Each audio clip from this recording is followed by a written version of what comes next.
Guys, Tim Lauer with the Tim Lauer Podcast. Welcome to Island Time Studios. We have a special guest in the house today, Mr. Billy Brown. Welcome, Billy. Thank you. Appreciate you having me. Yeah, thank you for having us here. Billy is a motivational speaker, very inspiring. I've had the pleasure of seeing him give one of his keynotes. Did an awesome job at the Gulf Coast Real Estate Expo a few years ago. Super excited to have him on the show. Billy, why don't you take a moment and just kind of tell us a little bit about yourself? Sure. Billy Brown right here, Baldwin County, born and raised. My life changed when I was 2 years old. I was in a car accident. An 18-wheeler hit the back of our car, turned it upside down. Immediately the car caught on fire. From that I started to have, burned 65% of my body. Got put into the hospital, lost fingers on my left hand. I only have 3 fingers on my right, and went through, hundreds of surgeries, broken back, broken neck. Shriners Hospital took great care of me out in Galveston, Texas. And I had that mom that really pushed me. She was young at the time, only 18, but she had to grow up really quick. And she told me, she said, you can do anything you want to do in life. And, went through the trials and tribulations of being told, he can't play sports, he can't go to school here because he's considered disabled. And my mom was that mom. Hey, if my son doesn't play, nobody's going to play. So they would let me play. And I knew, though I had the looks to be the quarterback, I wasn't going to be the guy throwing the ball, catching the ball, but I loved to hit. I always said I had a mean redheaded sister that I think tried to kill me every day. So that prepared me to be tough. And my senior year, we went undefeated. Last time, the school I went to in Bay Minette, the last time they've ever been undefeated. But we had a great year. And it was amazing to hear the kids after the fact, the great athletes, talk about, Billy, you inspired us. When we would get bruised or a broken finger or something that most people would set out, they would look at me and say, well, you bleed every day at practice, or you'd have surgery and come back with stitches in your hands and you'd line up in practice. So you never know who you're going to inspire. And it really came full circle about 5 years ago. I got a phone call from a guy being inducted to the Hall of Fame. He played college ball, played the NFL, and he asked me to come to his induction ceremony. And I said, okay. I didn't even know if he knew I was on the team because everybody knows that guy, the best athlete on the campus. That was him. He said, Billy, I played the rest of my games with every knuckle on both hands broken. Wow. He said, but I could never sit out because I would see what you would go through every day. And he said, you inspired me. He said, I would have never. He said, even though I had a lot of talent, he said, I would have never made it to the NFL if it wasn't for you being on my team. Wow. So that meant a lot to me. A trophy's not going to give you that. That's but awesome. Just to know you made an impact. And I contribute that to my mom for pushing me. And times where I want to quit, she's like, no, we don't quit. Yeah. You start something, you finish it. How has that impacted your life after school? After, when you're getting into work, or you're starting a business, or you're doing the motivational speaking, how is that you look back on those times and that kind of... You look back, and I never thought I'd be a motivational speaker. I grew up, my dad left me when I was 3 in the burn unit. Said he didn't want a kid who had been burned. Wow. So my mom got remarried about 6 years later. I had an abusive stepdad from age 6 to 12 who abused me, at least once a week, physically abused me, mentally abused us, told us I'd never be anything, that I was worthless, I should have died in a wreck. That's kind of stuff I heard every day. And I remember, just like it was yesterday, Tim, standing on a dirt road. We had the Alabama-Florida line went through our front yard. And we were poor. We lived on a farm. If we didn't grow it, we didn't have it. We would take our corn and go make grits and cornmeal, flour, whatever we needed. And I remember looking down the dirt road, talking about a little mindset at that time. No internet was around. We weren't allowed to watch TV except for MASH at night, whatever he wanted to watch. And I would listen to the radio, and I'd listen to wrestling every Saturday morning while I was out doing chores. And I looked at that dirt road, and I said, one day, I'm going to travel that road and travel the world. And people laughed when I told them that. So I come out, I decided to get into real estate. And I remember a lady telling me, and bless her soul, she was very wrong. She said, I don't know if you should this back when the realtor magazines were big. Yeah. The internet really hadn't got big yet. She said, you probably don't need to advertise. You may offend people by your looks. And I'm thinking, I think I have a face for the business because people are going to recognize me. And they did. I'd go on Walmart, hey, you're the real estate guy. They'd recognize my ad. And I remember I was one of the first to get a website. Oh, you're never going to sell anything on a website. the next week I sold 2 houses. People called me, hey, I'm in the driveway of this house I saw on the internet. Will you come write an offer for us? Wow. You know, but it showed her it doesn't matter what you look like, what you've been through in life. Because I went to a seminar, I'd hit rock bottom. I was in real estate, had over 40 rental houses, and then the oil spill kicked in, Katrina kicked in. I had 10 houses washed away. Wow. But that's a problem when you don't have flood insurance and you still owe the bank. Yeah. So now you got to liquidate everything. You go from living in a house on the hill to all of a sudden being bankrupt and penniless. And I had to move in with my in-laws. So if my in-laws are listening, I love you guys. I just didn't love them enough to have to live with them. So if you need motivation, move in with your in-laws and you get motivated really quick. But I started quickly to become the person I didn't need to be. I started hanging with the wrong people.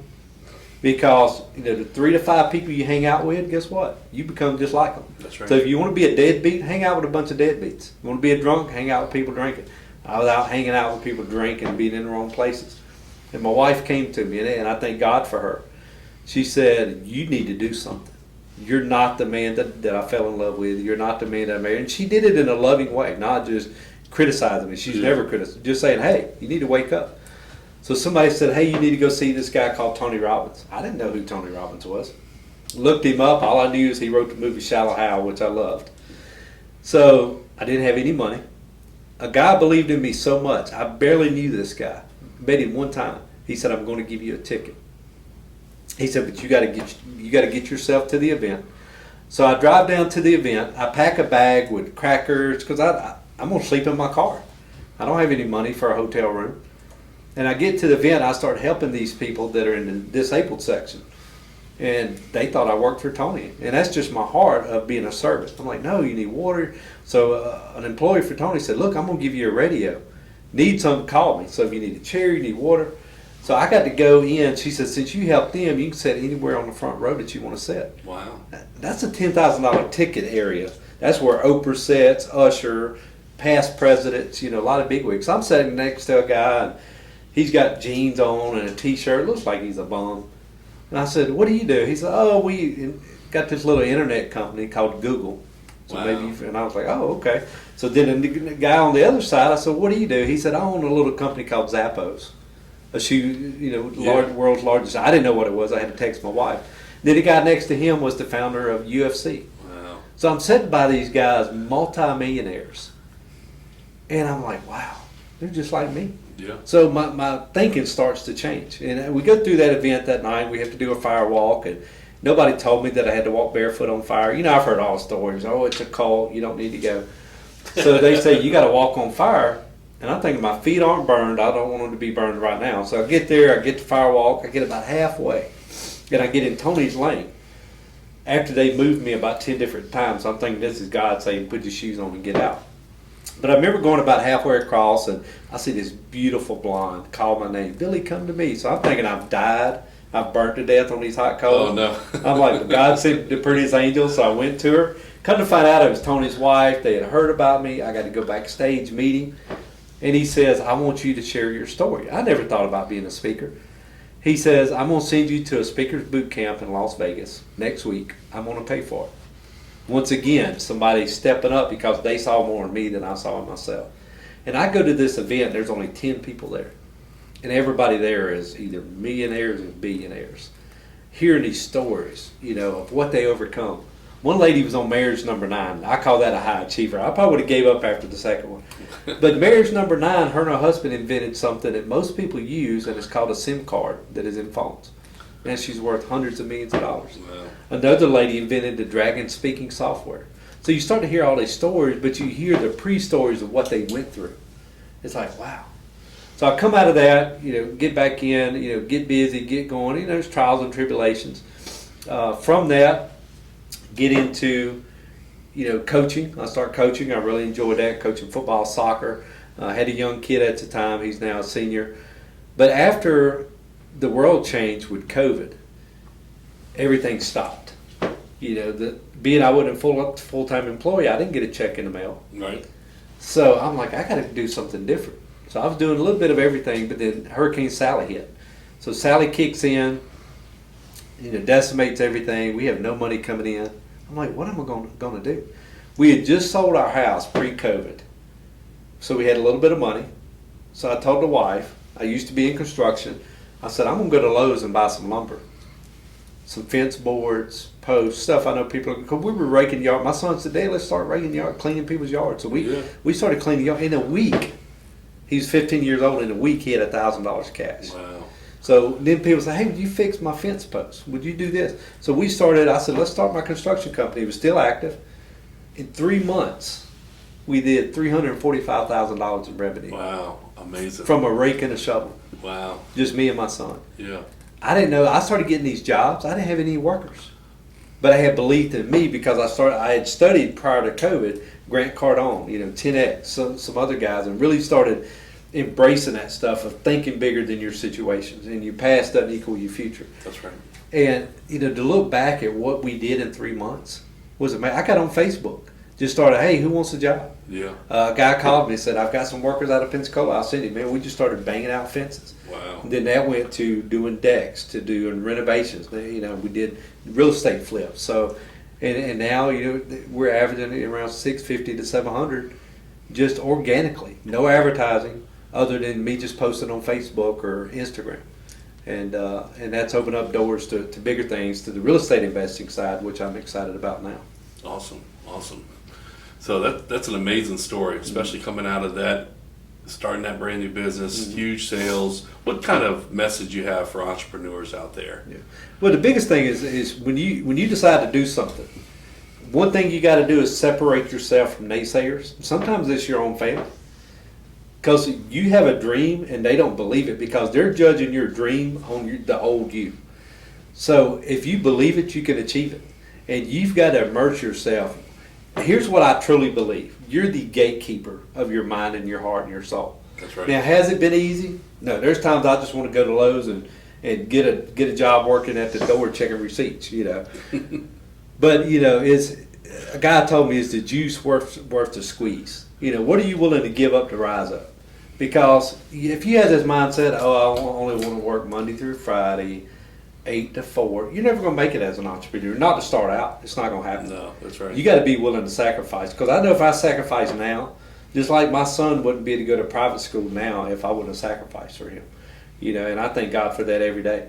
Things that we see as storms in our lives can be a blessing if you look at opportunity. And there's always opportunity. So if you decide, all right, I'm going to open a business, and Grant teaches this, man, set your goals crazy high.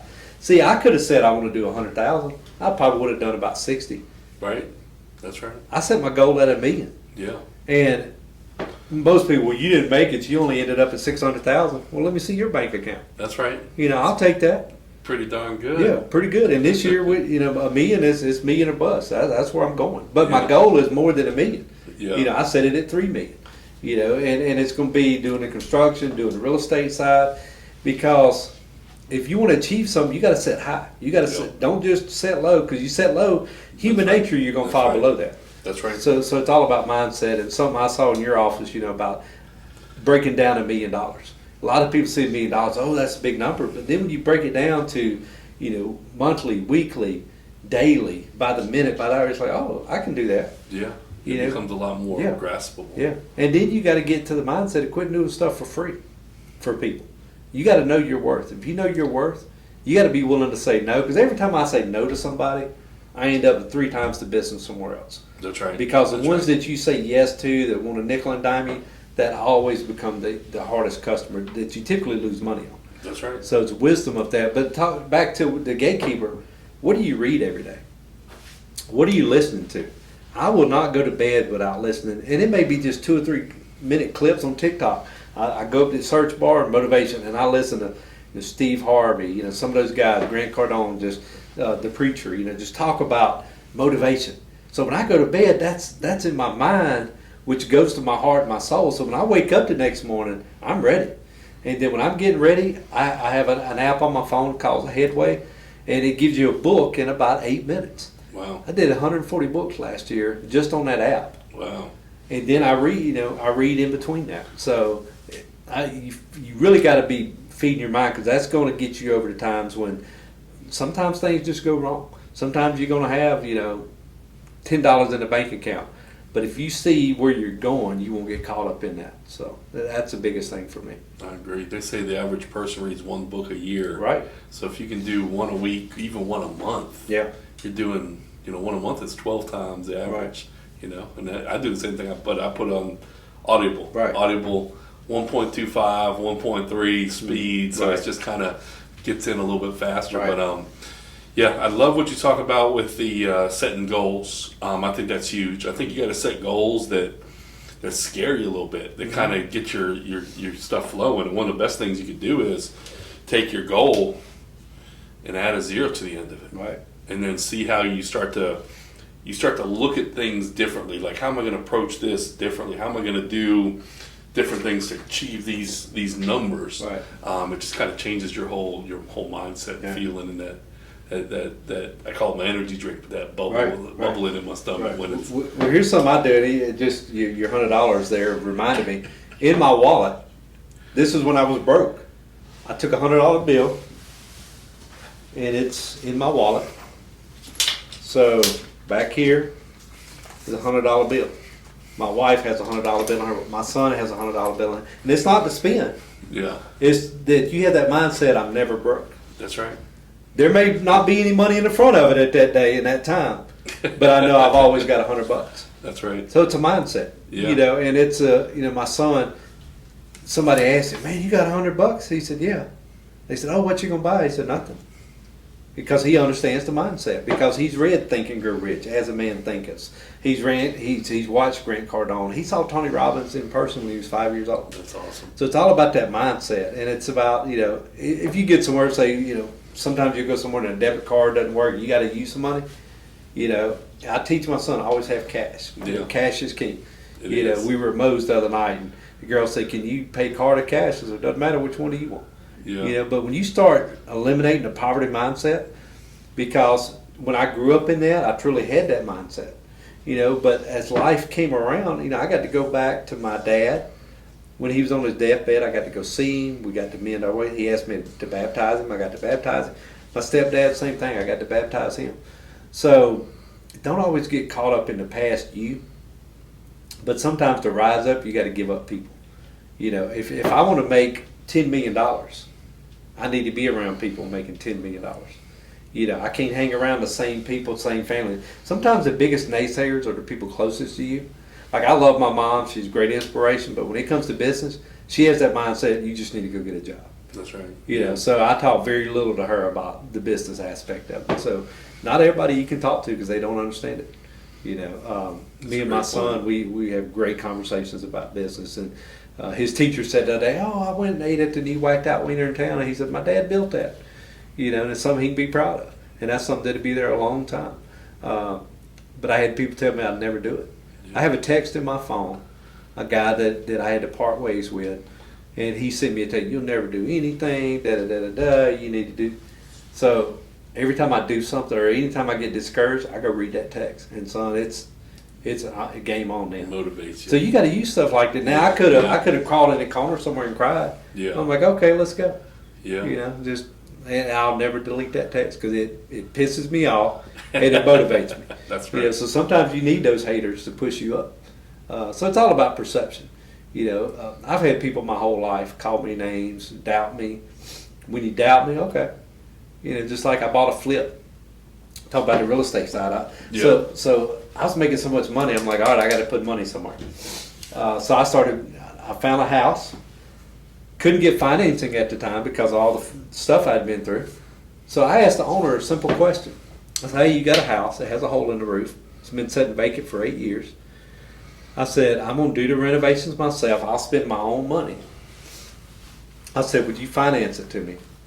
I'll give you," I think I gave him $5,000 down. He said, "Yeah, just give me $300 a month." He said, "Now it won't go towards the principal. That'll just be for me carrying the note for you." Okay. And this is in Daphne, great area. Yeah. It'd give me about 10 of those. So when it would rain, I'd send my crews over and we'd work. Fix it up. So I bought the house for 30. I put 30 in it. Sold it for 125, had 40 offers in 48 hours. Wow. Just looking for opportunity. Yeah. And people say, "Oh, you're never going to do anything with that house." Yeah, I can, because even my workers said, "I never saw what you saw." because people with a vision can do amazing things. And I saw I can change this, I can add that, I can redo this. And the house was built in '53, but now it looks like a brand new house. Wow. So it's all about leveraging yourself and diversifying. Because in the world economy, if you're just doing one thing, anything can happen to disrupt that.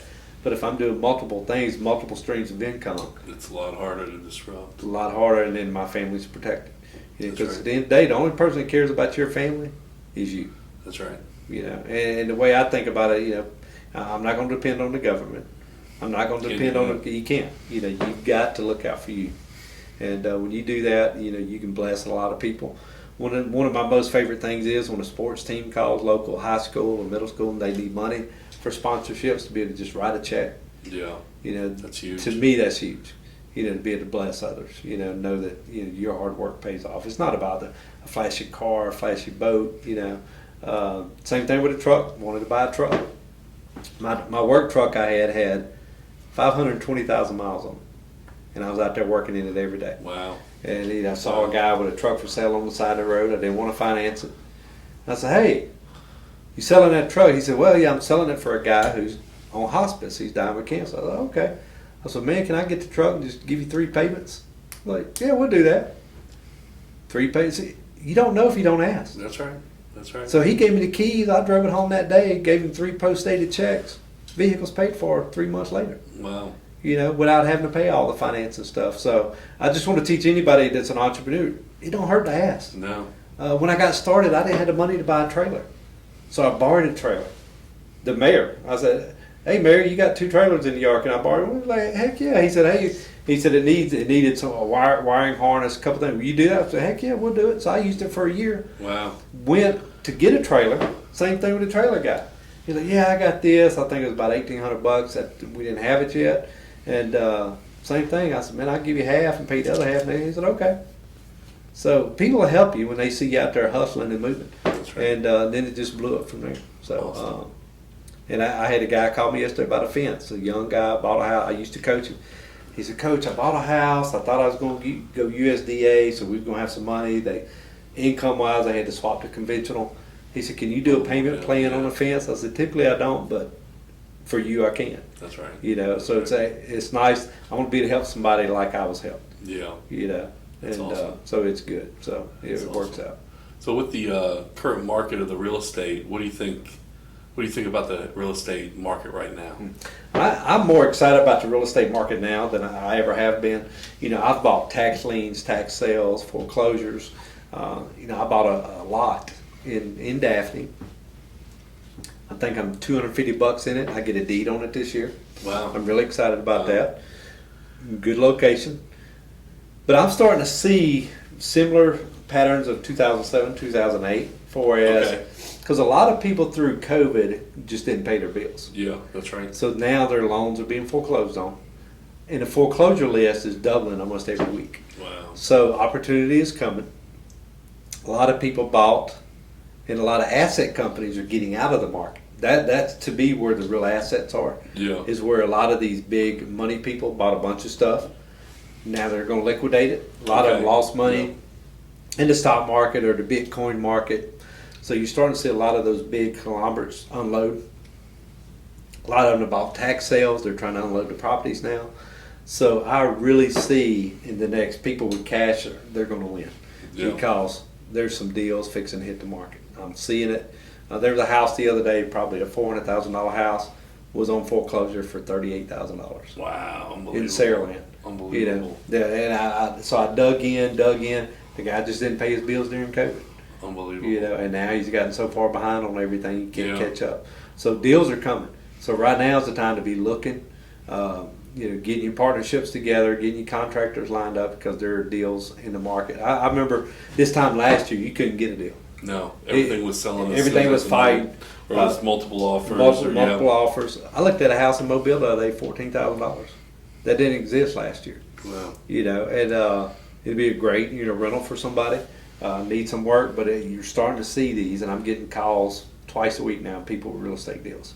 So now's the time to be looking, because it's never going to go. So many people say, "Oh, I'm going to wait dude, it's not going to go back to pre-COVID levels. No. It never will. No, and the But interest it's- rates will never get that low Right, again. never. You know? I remember when I bought my first house, I was 19 years old.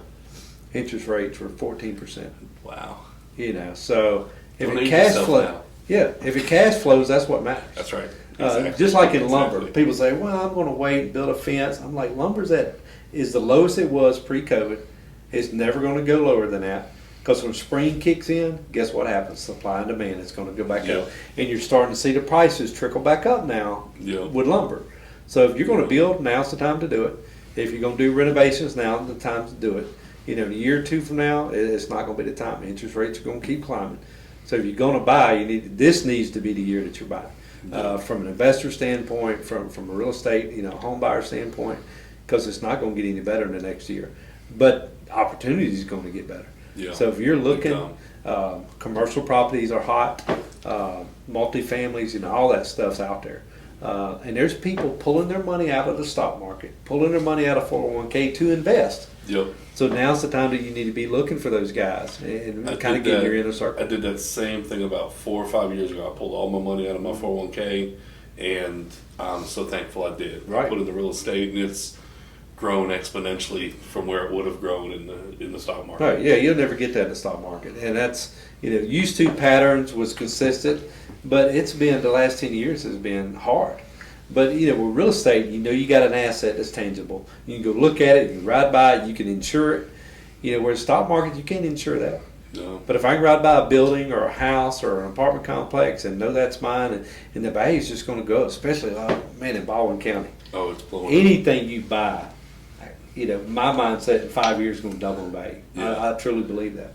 Yeah. Well, the area is projected in the next 10 years to double in population. Right. So I think that's a very achievable number for sure. I do too. So tell us a little bit how people can connect with you, Billy. Sure, you can go to my website, billyjbrown.com. There, my book that I published, Rising from the Ashes, it was about my story of, being a burn victim and overcoming, real estate issues and just kind of the inspiration that Tony gave me. And I remember kind of out of spite when I published my book, I sent it to my English teacher who said I was stupid and never would do anything in life. Okay. So out of spite, I sent it to her. She called Sign me. it? I did. Okay. I autographed it, sent it to her. But she called me in tears and she said, "Billy," she said, "I have stage 4 cancer." She said, "Your book has inspired me to fight it." She lived 12 years after that. Wow. So what I did out of spite, God meant for good. Wow. And she said, "I always believed in you." She said, "You know why I was mean to you?" I said, "Because you were hateful." I don't know. She's like, "To push you." She said, "Because I knew that you'd be attacked in the world." She said, "I did it out of love." Yeah. You didn't see it then, but I want to tell you that's what I did it for. So from there, if you want to hear me speak or just connect with me or order my book, just reach out there to me, and that's got all my social media on it, and be glad to talk with you. Yeah, and you offer speaking for events. Yeah, speaking of events, anywhere from 5 people to 5,000. I've spoken Okay. in front of 10,000 people with a Tony Robbins event. Yeah. I do a lot of stuff via Zoom meetings. Okay, awesome. With real estate agencies that want to train their employees. And I can gear all my speeches based on if you're a real estate company, if you're just a multimedia company, whatever it is, we can tailor that to your needs. Okay, awesome. And these are some of the bigger clients you've worked with. Yeah, State of Alabama and Alabama Power, the Southern Company. I've Okay. spoken with them, and there are several big motivational speakers that I speak on at least 2 or 3 times a year at their events. Okay. And really started doing a lot of that via Zoom, which is kind of nice. It's nice Cool. to be at home and chill and do a Zoom presentation and have shorts on under the desk That's and right, then a that's towel right. up top. So That's right. pretty sweet. So Cool. And dare I ask, do you like what do you like better, Coke or Pepsi? I like both, but Coke is the better product. I grew up on Coke. Pepsi was hard to find when I was a kid. Actually, RC Cola, if you remember RC those. Cola, I do. Yep. One Sports games where somebody always brings some RC Colas out. One of the small things I remember as a kid with my dad, great memory, was he'd always stop and get an RC Cola and a moon pie. And Nice. so from time to time in Mobile, there's a gas station off Navco. I know they have RC Cola and moon pies. Really? I'll stop Wow. there and get that. And that's kind of a memory of him. And, So I always think of him, and so yeah, Coke to me is good. Pepsi's a little sweeter, Yeah. but I'll drink both. So Okay. I drink a lot of water, but when I do, I'll go for Coke. So Perfect. And if you guys haven't read his book, Rising from the Ashes, highly recommended. Get on there, order it. Very inspirational, very motivational. Like he said, it inspired some folks from his past. So great. Yeah. What else do you want to cover? I'd say the biggest thing, no matter what you want to do, whether you're starting a business, you're in the business, is take an inventory of where you're at right now. Okay. We've got a whiteboard. I have a whiteboard behind my desk, and I have one that flips. So I write on the back side some stuff, and then the front side I've got my to-do list. Put it in front of you. A lot of times people, huge. I've got a software. Man, just write it out. I say a get to-do list instead of a to-do. I get to do this today. I like that. And then similar to your office, as we walk around where you got posters on the wall, you got motivation stuff, you've got to visually see it because there's something powerful about what you see every day. So take inventory of where you're at and where do you want to be. Where do you want to be in 90 days? I love 90-day runs. So block out everything for 90 days. No vacations, no off times. If you have to do it. This past week, I worked 7 days. But it was a grind because you got to. Yep. Because we had a dip. You have the holidays, so business slows down a little bit. But then we had a project. I said, all right, we'll work all weekend. That's right. So you do what you got to do to rise up. But that's why I'm still in the business. When a lot of people after the feast went away, when there wasn't a lot of fences to do, when there wasn't a lot of decks to do, because people weren't getting COVID money or insurance money, a lot of them guys went by the wayside. Yeah. But because I was willing to keep grinding and diversify. That's huge. I was able to stay in the business. So take inventory and set that 90-day run.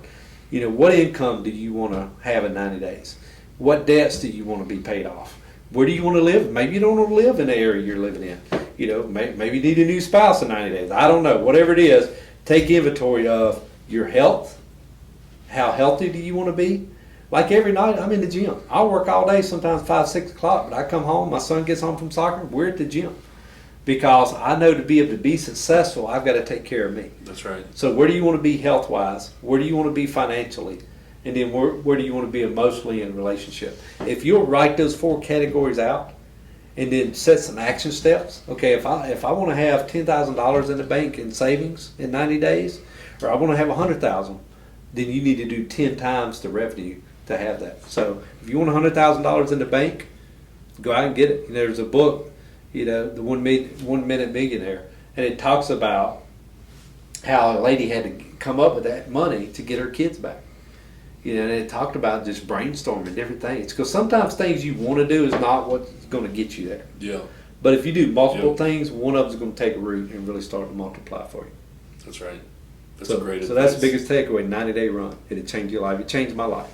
That 90-day run after Sally changed my whole family's future. Wow. From being able to put my son in private school. He's going to Alabama next year, where now money's not an issue. Now, and that's not to boast, but to say we can help people.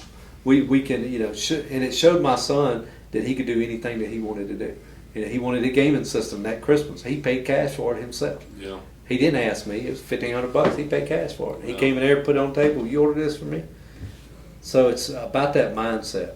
Never say never. Never get. You only get defeated if you give up. That's right. If you give up, you're defeated. It's kind of like stock market. You never lose money until you pull your money out. So stay in the game. Do what others aren't willing to do. Sometimes you may be the only guy there working that day, or a lady working that day. Probably the biggest thing I learned growing up working at a pizza place, your job was everything. If you were the manager of the shipment, you were the one that mopped, you were the one that cleaned the toilets. I was at a customer's house this weekend, I cleaned their toilet because we was having to work around it, and I didn't want to be working around a dirty toilet. That's right. So I cleaned it. My worker's like, when did we clean toilets? I said, you don't have a business owner mindset. Yeah. When that customer walks in, I want this place spotless.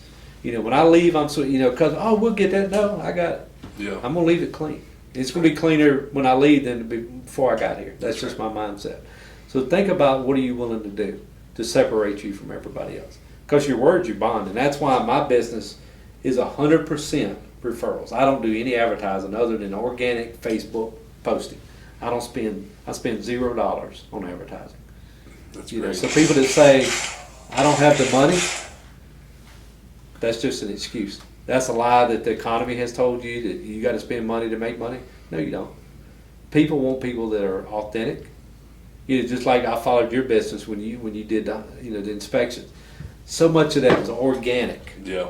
and I followed it and bought into it. Yeah. So whatever you're willing to do, you got to get on social media. It blows my mind people that say, "Well, I really don't want to do social media." You're not going to be successful. Not in today's world. No. I hate to tell you that. Yeah. You go knock on doors, you can put flyers out. Come on. I can get on social media. Like I did this morning, I did a post this morning.